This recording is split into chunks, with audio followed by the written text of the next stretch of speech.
Hello, I'm James Knight, and in the second of my little series of poems that are paired, I'm going to be pairing up a poem by Henri Michaux from this massive book with one of my poems.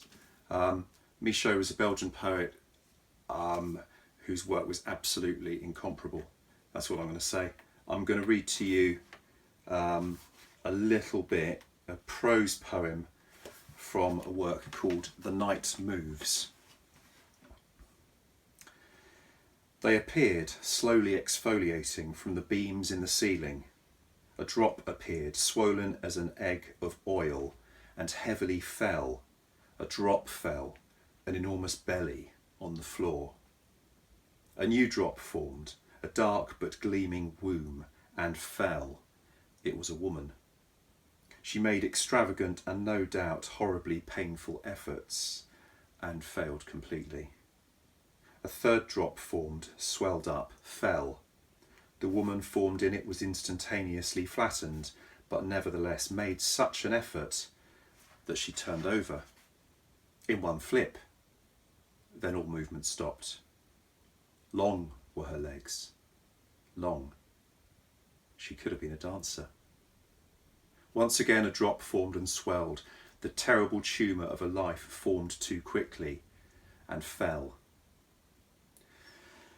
The bodies kept piling up, living pancakes, but quite human except for the flattening. Then the drops stopped flowing. I laid down near a heap of tiny women with stupor in my spirits, heartbroken, thinking neither of them nor of myself, but about the bitterness of daily life.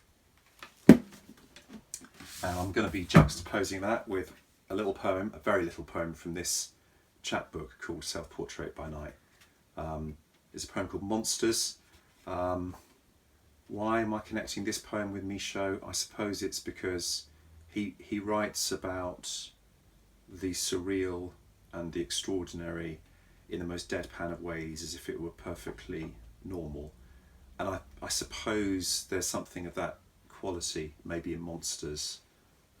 Sort of matter of factness, I suppose. Monsters. There were held monsters and there were games. Sunset posed subtle harmonies while we worked out the rules. The held monsters tried to blot out our heads, but we didn't kiss.